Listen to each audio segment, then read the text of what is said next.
दोस्तों, दुनिया में एक कहावत है कि एक आदमी का जहर दूसरे आदमी का इलाज हो सकता है। यह कहावत आज हम एक ऐसी घटना से साबित करेंगे जिसे सुनकर शायद आपको यकीन ना हो। जरा सोचिए, अगर मैं आपसे कहूं कि जिस जीव को ऑस्ट्रेलिया जैसा विकसित देश अपनी सबसे बड़ी मुसीबत मानता है, जिसे वहां बायोलॉजिकल वेपन कहा जाता है, उसी जीव को चीन ने अपने रेगिस्तान को बचाने के लिए इस्तेमाल किया। जी हां, हम बात कर रहे हैं खरगोशों की। एक तरफ ऑस्ट्रेलिया है, जहां चंद खरगोशों ने पूरे महाद्वीप की खेती बर्बाद कर दी, और दूसरी तरफ चीन है, जिसने 40 लाख खरगोशों को रेगिस्तान में छोड़ दिया, तबाही मचाने के लिए नहीं, बल्कि एक ऐसा चमत्कार करने के लिए जिसे आज पूरी दुनिया इकोलॉजिकल मैजिक के नाम से जानती है। आखिर चीन ने यह रिस्क क्यों लिया, और क्या सच में इन छोटे जीवों ने वो कर दिखाया जो बड़ी बड़ी मशीनें और अरबों डॉलर नहीं कर पाए? आज के वीडियो में हम चीन के उस सीक्रेट प्रोजेक्ट की फाइल खोलेंगे जिसने मौत के रेगिस्तान को जिंदगी के बगीचे में बदल दिया। कहानी की शुरुआत होती है चीन के इनर मंगोलिया क्षेत्र से, जहां मौजूद है कुबूची रेगिस्तान। इसे स्थानीय लोग सी ऑफ डेथ यानी मौत का समंदर कहते थे। यह चीन का 7वां सबसे बड़ा रेगिस्तान है और इसका फैलाव 18,000 वर्ग किलोमीटर से भी ज्यादा है। लेकिन सबसे डरावनी बात यह नहीं थी। डरावनी बात यह थी कि यह रेगिस्तान जिंदा था। यह हर साल बढ़ रहा था। इसकी रेत उड़कर बीजिंग तक पहुंच रही थी और हर साल लाखों एकड़ उपजाऊ जमीन को निगल रही थी। सरकार परेशान थी, वैज्ञानिक हार मान चुके थे। 1980 के दशक तक यहाँ के लोग गरीबी और रेत के तूफानों के बीच जीने को मजबूर थे। लेकिन फिर इस कहानी में एंट्री होती है एक ऐसे शख्स की जिसने रेगिस्तान को देखने का नजरिया ही बदल दिया। उसका नाम था वेंग वेनबियाओ। वांग वेनबियाओ। वेंग कोई वैज्ञानिक नहीं थे, वे एक बिजनेसमैन थे। उनकी नमक की फैक्ट्री रेगिस्तान के बीच में थी और रेत की वजह से उनका ट्रांसपोर्टेशन ठप पड़ा रहता था। उन्होंने ठान लिया कि वे इस रेत को हराकर रहेंगे। उन्होंने एक बहुत ही अनोखा तरीका अपनाया। उन्होंने रेगिस्तान में विलो यानी बेद के पेड़ लगाने का फैसला किया। विलो एक ऐसा पेड़ है जिसे ज्यादा पानी नहीं चाहिए होता और यह रेत में भी टिक सकता है। वेंग और उनकी टीम ने लाखों विलो के पेड़ लगाए। शुरुआत में सब ठीक लगा, लेकिन कुछ ही सालों में एक अजीब समस्या सामने आ गई। विलो के पेड़ बढ़ तो रहे थे, लेकिन वे ऊपर की तरफ न बढ़कर झाड़ियों की तरह फैल रहे थे। उन्हें लकड़ी और पेपर इंडस्ट्री के लायक बनाने के लिए जरूरी था कि उनका तना मोटा और मजबूत हो, और ऐसा तभी हो सकता था जब उनकी निचली कोमल टहनियों को बार बार काटा जाए। अब आप कल्पना कीजिए, हजारों एकड़ में फैले लाखों पेड़ों की छंटाई करना इंसानों के बस की बात नहीं थी। इसके लिए हजारों मजदूर और करोड़ों का खर्च चाहिए था। प्रोजेक्ट फेल होने की कगार पर था, और ठीक इसी मोड़ पर वेंग को एक ऐसा आइडिया आया जो सुनने में पागलपन लगता था। उन्होंने सोचा, पेड़ों को काटने के लिए मशीनें क्यों लाएं जब कुदरत ने हमें नेचुरल ट्रिमर दिए हैं। और यहीं से हुई खरगोशों की एंट्री। लेकिन ये आम खरगोश नहीं थे। चीन ने खास तौर पर रेक्स रैबिट्स को चुना। लेकिन सवाल यह है कि खरगोश ही क्यों, और वो भी 40 लाख? यहां आता है इस कहानी का असली ट्विस्ट। ऑस्ट्रेलिया में खरगोश इसलिए मुसीबत बने क्योंकि वहां उन्हें रोकने वाला कोई नहीं था और वहां का इकोसिस्टम अलग था। लेकिन कुबूची में चीन ने इसे एक कंट्रोल एक्सपेरिमेंट की तरह शुरू किया। रेक्स रैबिट्स की एक खास आदत होती है। उन्हें विलो पेड़ की कोमल निचली टहनियां बहुत पसंद होती हैं। जब इन खरगोशों को विलो के जंगलों में छोड़ा गया तो उन्होंने वही किया जो उन्हें सबसे ज्यादा पसंद था। उन्होंने पेड़ों के निचले हिस्से की सारी टहनियां खा ली। यह वही काम था जिसके लिए वेंग को हजारों मजदूरों की जरूरत थी। खरगोशों ने मुफ्त में पेड़ों की प्रूनिंग कर दी।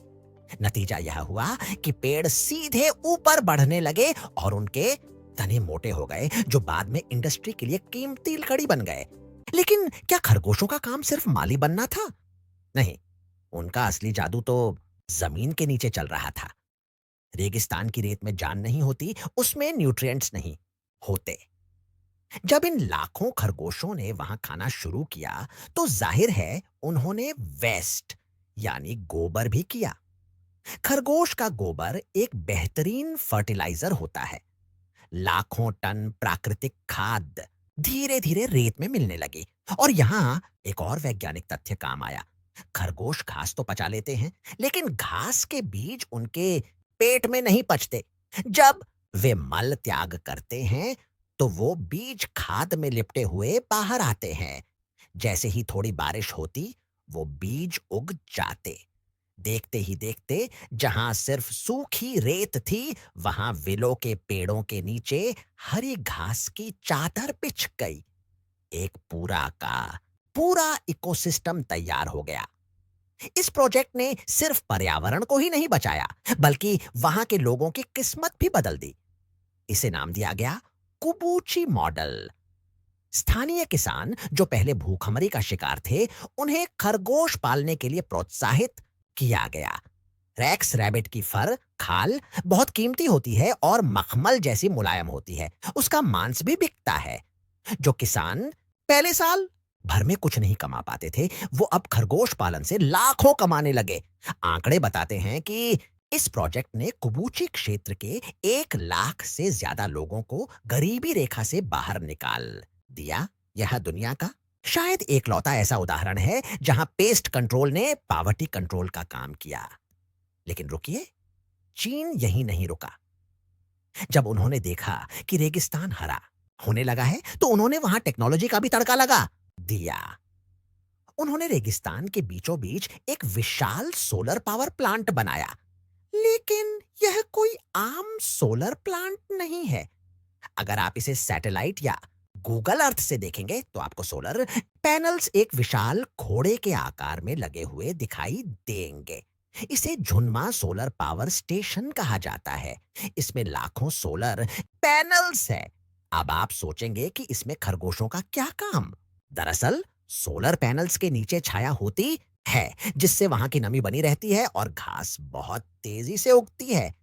अगर घास बहुत बड़ी हो जाए, तो वह पैनल्स को ढक सकती है या आग का तरह बन सकती है।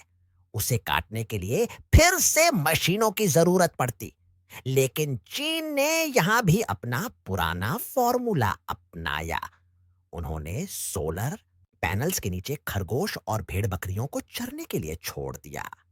जानवर घास खाकर पेट भरते हैं, पैनल साफ रहते हैं और बिजली बनती रहती है। एक पंथ 3 काज। आज 30 साल बाद कुबूची रेगिस्तान का नक्शा बदल चुका है। संयुक्त राष्ट्र यूएन ने भी इस मॉडल की तारीफ की है और कहा है कि दुनिया को इससे सीखना चाहिए। जहां कभी धूल के गुब्बार उड़ते थे, आज वहां 6000 वर्ग किलोमीटर का इलाका हरा भरा हो चुका है। बारिश की मात्रा बढ़ गई है और रेत के तूफानों में 90% तक की कमी आई है। यह सब मुमकिन हुआ एक सही सोच और एक छोटे से जीव के सही इस्तेमाल से। अब वापस उसी सवाल पर आते हैं।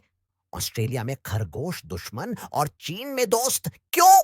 इसका जवाब है मैनेजमेंट। ऑस्ट्रेलिया में इंसान ने कुदरत के साथ खिलवाड़ करके उन्हें लावारिस छोड़ दिया था। चीन ने उन्हें एक सिस्टम का हिस्सा बनाया। उन्होंने एक चेन बनाई। पेड़, खरगोश, खाद, घास और इंसान। जब तक यह चेन जुड़ी हुई है, सब कुछ बैलेंस में है। तो दोस्तों, 40 लाख खरगोशों की यह कहानी हमें सिखाती है कि कोई भी जानवर या संसाधन अपने आप में बुरा नहीं होता। बुरा होता है हमारा उसे मैनेज करने का तरीका। चीन ने दिखा दिया कि अगर हम कुदरत के इशारों को समझें, तो हम रेगिस्तान में भी फूल खिला सकते हैं। आपको क्या लगता है, क्या भारत के थार रेगिस्तान या दुनिया के दूसरे हिस्सों में ऐसा प्रयोग सफल हो सकता है, या यह सिर्फ एक इत्तेफाक था? अपने विचार कमेंट्स में जरूर बताइएगा। अगर आपको यह जानकारी और यह कहानी पसंद आई हो तो वीडियो को लाइक करना ना भूलें। मिलते हैं अगले वीडियो में एक और दिलचस्प कहानी के साथ। धन्यवाद।